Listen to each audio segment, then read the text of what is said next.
Hello everyone. We are starting with our second lecture of third module, Risk and Return. The topic is Types of Risk. So in this chapter, we are going to focus on basically two types of risk, that are systematic and unsystematic risk. And under this, there are different types of risk which we are going to explain further. So let's start. In the previous chapter, we have discussed about the concept of risk and return. So we have understand that risk is a variability of return. But what causes this variability? So there are two types of risk which are associated with any type of financial instrument. The first among them is systematic risk. The systematic risk is basically known as market risk, or it is a risk which is undiversifiable, because the economic conditions or the political issues or any sort of macroeconomic factors which causes certain variation in the return come under this category of systematic risk. So let's explain it further.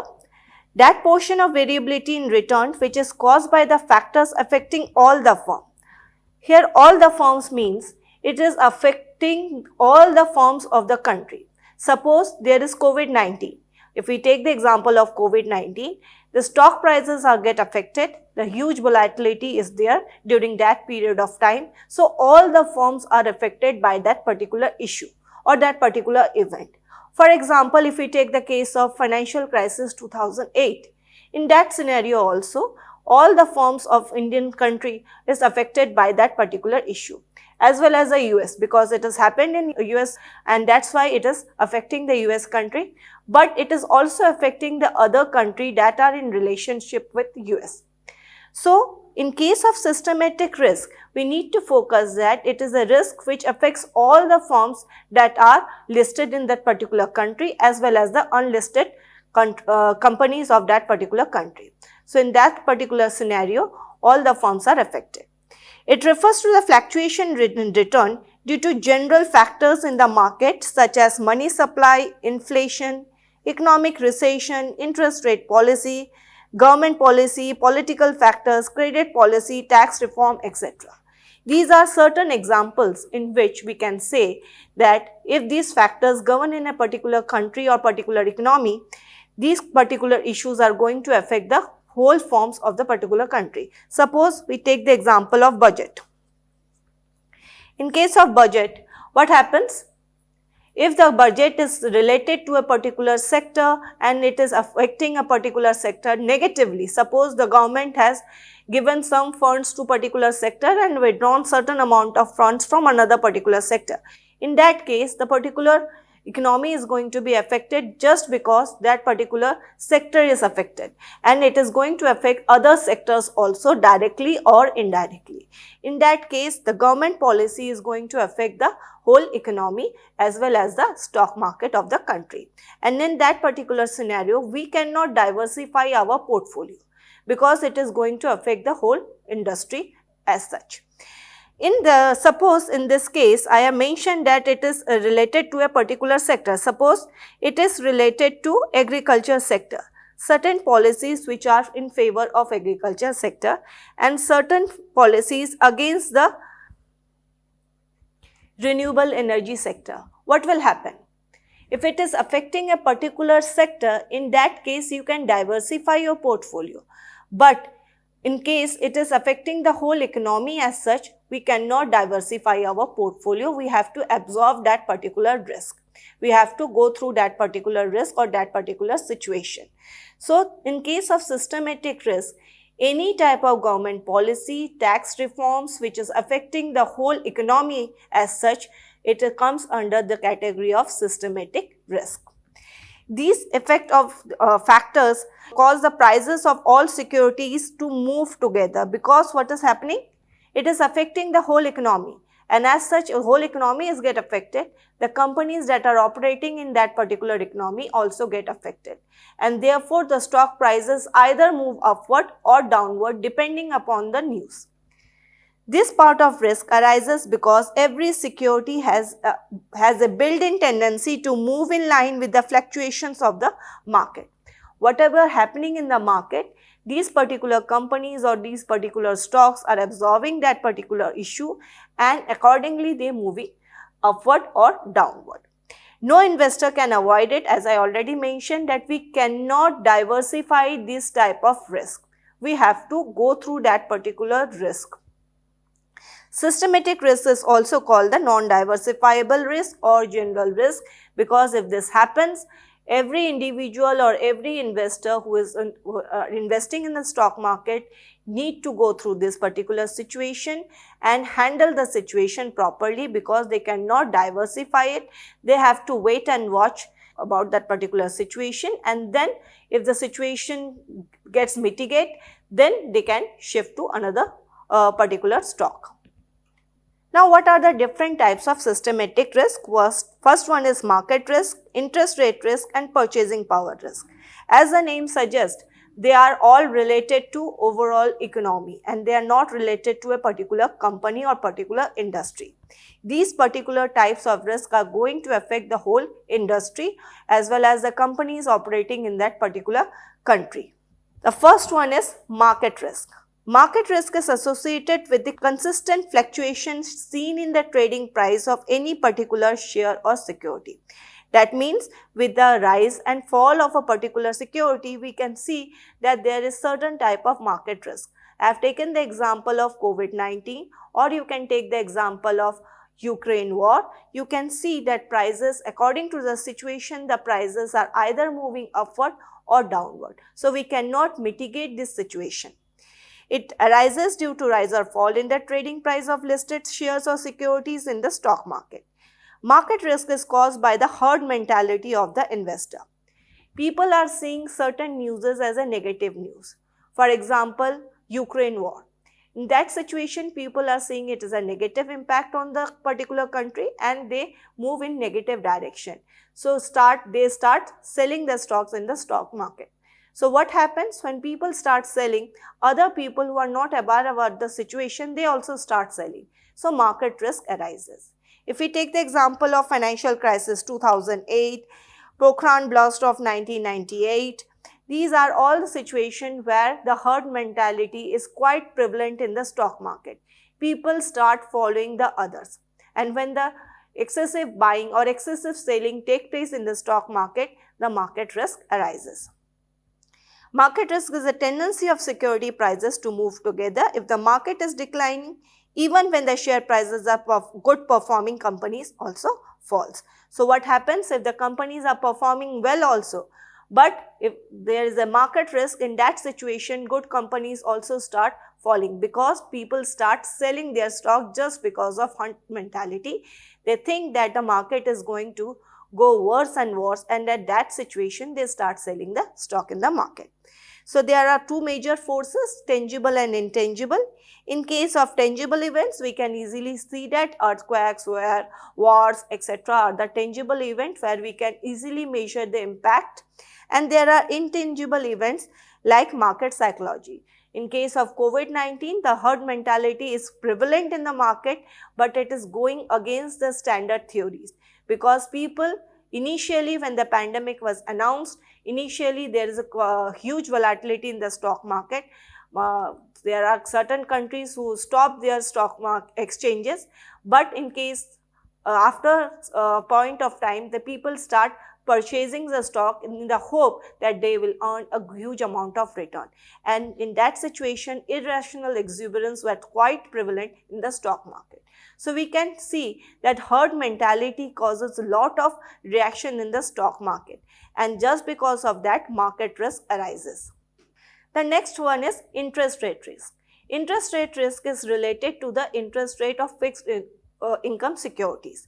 So in case of interest rate on risk-free securities and general interest rate levels are related to each other, because if we want to capture the interest rate risk, we need to cover under the interest risk-free securities as well as in the general rate of interest that is prevailing in the market. If they are equivalent, in that situation the risk is quite low, but if there is a difference in that situation, the fluctuation arises and risk emerges.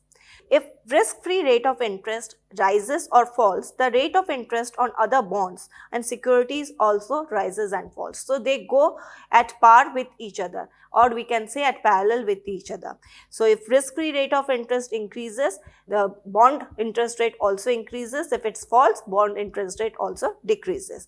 So interest rate risk refers to variability in return caused by the change in the level of interest rates. Such interest rate risk usually appears through the change in the market price of fixed income securities, that is bonds and debentures. If the interest rate fluctuates, the rate of interest of bonds or debentures also fluctuates because they are related to market. There are certain instruments which are having a fixed rate of interest, but there are certain instruments which are listed in the stock exchanges like bonds and debentures. They are also providing us interest, but their interest rate fluctuates according to the risk-free rate of interest. So securities prices have an inverse relationship with the level of interest rates. When the interest rate rises, prices of existing securities falls and vice versa. So this particular interest rate risk causes a lot of issue in the stock market. If the interest rate risk rises, in that case people may shift to that particular instrument, and if it falls, people may shift to different instrument. So people need to focus on this particular interest rate risk also. Next comes the purchasing power or inflationary risk. Purchasing power risk arises due to inflation. Inflation is a persistent and sustained increase in the general price level. So what happens? Inflation erodes the purchasing power of the money.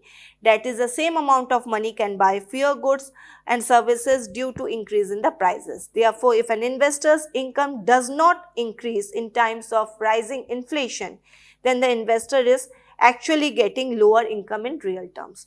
For that particular purpose, people need higher rate of return. The inflation risk arises because of uncertainty of purchasing power of the amount to be received from the investment in future. So these are three types of risk: market risk, interest rate risk and inflation risk. These three types of risk are beyond the control of the investor. So whenever a particular person or investor is investing in the stock market, they have to look into this particular three types of risk that comes under the category of systematic risk, which is beyond their control. They cannot diversify it, or they cannot mitigate this particular risk by hedging. They have to go through this situation and absorb that particular risk, and accordingly they should invest in future. Okay, before coming to second type of risk, we go through the advantages of systematic risk. So first advantage is systematic risk affect all investors equally.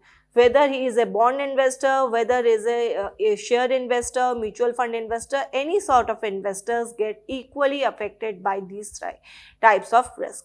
So in case of market risk, inflation risk, or we can say the interest rate risk, all the three types of risk is going to affect any type of investor who is investing in any type of financial instrument. It provides an opportunity for investor to diversify their portfolio in different assets and invest. They suggest that we should diversify the portfolio, but we cannot mitigate the risk. When we diversify the portfolio, the chances of losses will be less, but we cannot 100% mitigate the losses. So it provides an opportunity, and because of this systematic risk, people try to diversify their portfolio between equity and debt instrument. Otherwise, what will happen?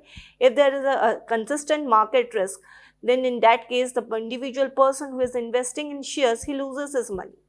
So it is better to have a certain amount of portion invested in shares, certain amount of portion invested in bonds or mutual fund, so that the person can able to mitigate a certain portion of risk. 100% of risk cannot be mitigated in case of systematic risk. Systematic risk encourages long-term investment strategies and discourages short-term speculation. If there is a chance of market risk in the economy, in that condition, people go for speculation, but for investors, it is suggested that they should go for long-term investment rather than short-term investment or speculation, because in case of speculation, there are chances that they might lose the money. So it is better to handle the risk properly and think about long-term investment, not short-term investment. It prompts investors to consider macroeconomic factors and market trends in their decision making.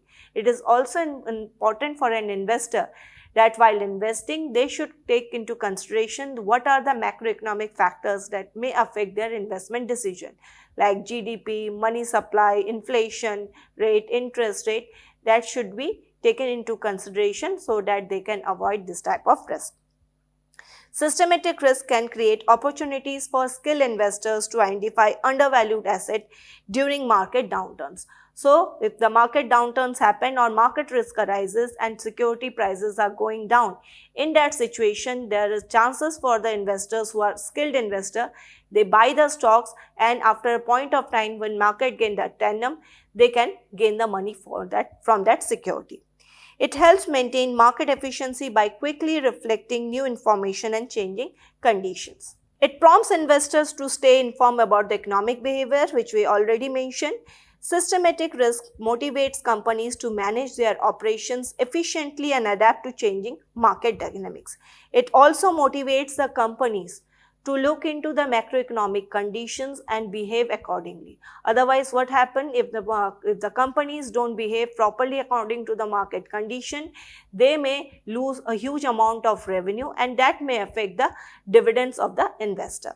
So, it is necessary for the companies also to look into the market condition and work accordingly.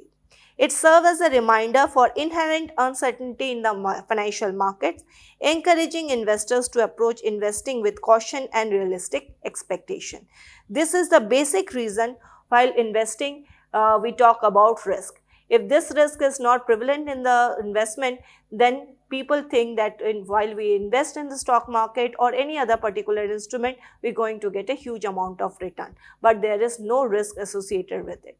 But just because of systematic risk, which is prevalent or which we can say inherent in every instrument, there is chances of risk accordingly. Now coming to the disadvantages. Systematic risk can lead to significant market downturns causing widespread losses to the investor, which we already understand during the financial crisis 2008, or we take the example of Ukraine war, or we can take the example of COVID-19, where due to market risk, people loses a huge amount of money. If it limits the effectiveness of diversification as investments are impacted during unfavorable market conditions. Systematic risk can be unpredictable, making it challenging for the investor to go through it or forecast it prominently. It may create volatility in the market, leading to increased investor anxiety and emotional decision making. Because of this particular systematic risk, people may go through herd mentality and follow what others are doing, and sometimes it may happen that they lose a huge amount of money. Systematic risk affects all investors, including those who do not have the resources or expertise in mitigating the impact. If the people are skilled, they can navigate through this situation, but if the people are unskilled or amateur investors are investing in the stock market, in that situation, they may lose a huge amount of money. It may limit investment opportunities in certain industries or sectors due to broad market downturns. There are situations where particular sector is affected due to the systematic risk. In that situation, it is advisable for the investor to avoid that particular industry or that particular situation and mitigate the risk accordingly. Now coming to the next portion, that is unsystematic risk. Unsystematic risk is a unique risk which is specific to a particular industry or particular company, which can easily be diversifiable. So if a particular person is skilled enough, he can diversify the unsystematic risk. So it is also known as specific risk or idiosyncratic risk. Refers to the risk that is specific to a particular company, industry or particular sector. It arises from internal factors such as management issue, product details, competition or regulatory changes specific to that particular company or particular industry.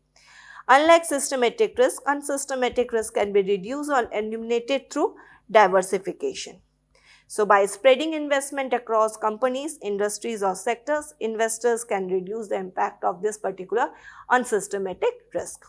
So, these are the major 5 types of unsystematic risk: business risk, financial risk, operational risk, strategic risk and legal risk. Coming to business risk can be both internal or external.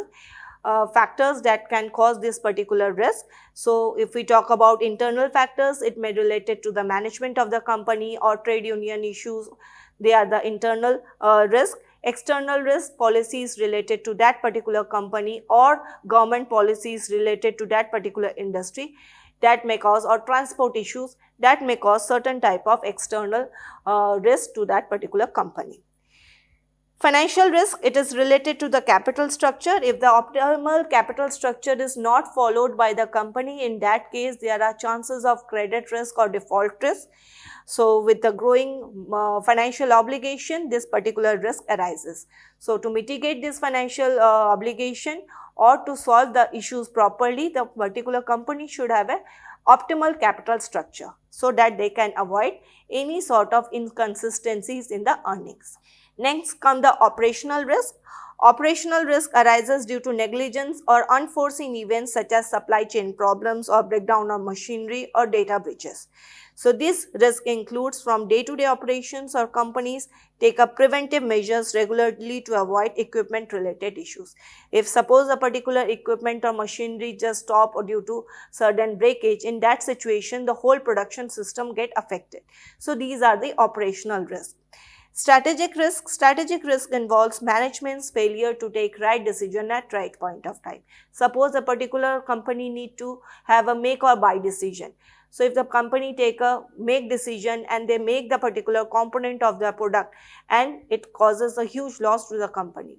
So it depends upon the company what type of strategic decisions they are taking. Similarly, in case of sales, suppose a company is selling 4 or 5 products in the market and one of the product is not working well in the market. In that situation, the company don't take out the product from the market and continues with it. In that case, the revenue of the company also gets affected. So it is up to the company how they decide any sort of strategic decisions taken by the company to solve any issue comes under this particular category of risk. Legal and regulatory risk. The legal risk related to changes in the laws or regulation that go against the company or industry. Usually such changes increases cost or make operations difficulty for the company, and if they violate the laws they also get penalty for that. So they have to follow these types of regulatory issues also. So these are the 5 types of unsystematic risk. If a particular company is not following or having a certain types of risk, in that situation an investor can simply sell the stock of that particular company and diversify his portfolio. So it's become very easy for an investor to sell the stock and move to another company. But in case of unsystematic risks, it's not so possible. So as per the modern portfolio theory or Markowitz portfolio theory, total risk is the combination of unique risk plus the market risk. Unique risk is your unsystematic risk and market risk is your systematic risk. Now coming to the advantages of unsystematic risk. Unsystematic risk can be mitigated through diversification. Unsystematic risk encourages investor to conduct thorough analysis of the company. Whenever we are going for investment, we need to go for proper company analysis so that we can understand each and every component of unsystematic risk, whether it is related to internal and external factors, operational issues, legal issues, financial issues, we need to see and check each and every component. It allows investor to take advantage of company-specific opportunities such as merger, acquisition and new product launches, because it becomes very easy for the company to go for these particular things. Unsystematic risk prompts companies to improve their internal operation. If a particular company has any sort of unsystematic risk, they can work upon that and they can improve the situation of the company. It creates potential investment opportunities in undervalued company or industries that are temporarily facing challenges. If a particular company is facing management issues, in that case it is a temporary issue, because after a point of time the management or the seniors of the management is going to take into consideration the issue and will come up with a solution and solve the issues. In that situation, the investors can invest in that company because the prices are going down in the market, and after a point of time they can shift to a particular another company. Unsystematic risk encourages investor to focus on fundamental analysis. As I already mentioned, we have to go for thorough company analysis. It emphasizes the importance of active portfolio management and staying informed about company specific developments. Now coming to disadvantages, unsystematic risk can lead to significant losses if specific industry or particular company is not performing well. So if you are not conducting a proper fundamental analysis, in that case, you can lose your money. It requires investor to monitor individual investments closely, increasing the level of effort and attention needed. So in case of unsystematic risk, a thorough analysis is required, as I already mentioned, but you need to be quite alert during this situation, because you can time to time manage your portfolio or diversify your portfolio or change your portfolio just on the basis of this particular unsystematic risk. Unsystematic risk limits the benefits of diversification. Even only a few investments are held in the portfolio. It can lead to biased investment decision based on individual company performance rather than overall market condition. So what we are doing, we are focusing on individual company, we are conducting a fundamental analysis on individual company or particular industry, but we are not focusing on the market trends or market situation. So that may give us a biased investment decision. Unsystematic risk may result in missed investment opportunities in other sector because we are focusing or targeting a particular sector.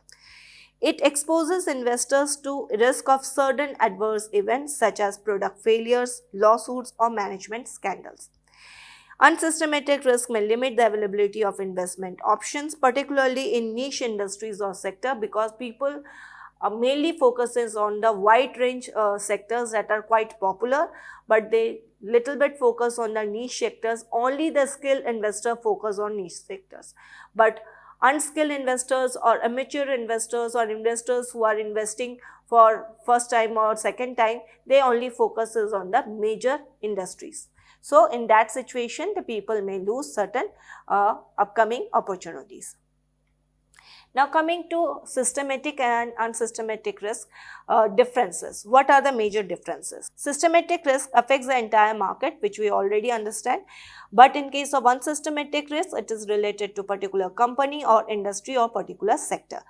So in case of systematic risk, it cannot be eliminated through diversification, but we can somehow mitigate with the help of diversification in case of unsystematic risk.